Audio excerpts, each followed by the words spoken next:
Dragon Ball Sparking Zero was one of the most awaited video games inside of the anime community and outside of it for the past 15 years. And while all of the MIG games have been dropping on PS5, I know there's some good ones, but there's been a lot of bad ones. The PS5 has really been waiting to be graced with a game like this, like a real anime sandbox fighter game.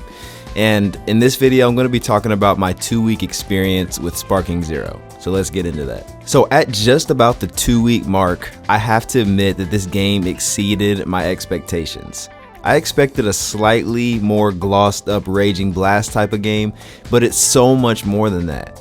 There's many fun modes, a beautifully done story mode, great online experience, for the most part it still has some weird things going on, and a small but decent amount of customizable options for characters. For instance, if you play any two characters against each other in Sparking Zero, it's pretty likely that one of them will have a funny dialogue to say that is actually canon to the anime. My critique begins with this game when we take a look at the pacing in conjunction with the amount of actions in the gameplay. Now I know, before you tell me that Tenkaichi has always been a fast-paced game and that it's normal to be that way, I understand that. But now we have fast-paced with sonic sway and 2-frame dodging windows, and also characters who are so powerful that they seemingly break the mechanic and move in and out of time. And I'm not talking about hit. For instance, if I'm fighting someone on ranked, which bear with me on that for now, it's not the best experience yet, but if I'm fighting someone on ranked, it's possible that if that player and I are even slightly out of sync, they could dodge all of my attacks and I can't dodge anything on my end, and this goes for the other way around as well. Interestingly, I've found that this is quite different when fighting in a private player match with a friend or locally even. I do see them fixing this in the near future, so I'm not going to complain about it yet, because the game hasn't even been out long and they've already updated it with the Yajirobe update. But those things are really only a nitpick of the game, and I think otherwise it's a fantastic experience. Just be prepared if you're going to go into ranked.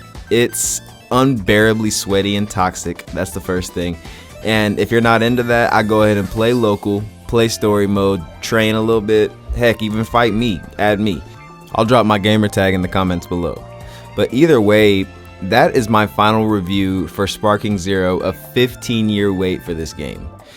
For me, Sparking Zero is a 9.5 out of 10. The only reason it's below a 10 for me is because there are a million mechanics with barely any explanation yet. But otherwise, it's an almost perfect game. It's a semi-perfect game. That's a sell pun. But either way, y'all, thank you for watching. If you enjoyed this video, please help me get to 1,000 subscribers on this channel, because once you do, I will go ahead and start releasing parts of my own Dragon Ball fan manga that I'm creating. Thank y'all for watching. Hope you enjoyed. Peace. And I need you guys to take me seriously about ranked. Don't get on there. You're going to get upset. You're going to get upset. Play player matches. Play player matches. Play world tournament. Do something else for now until they fix some things.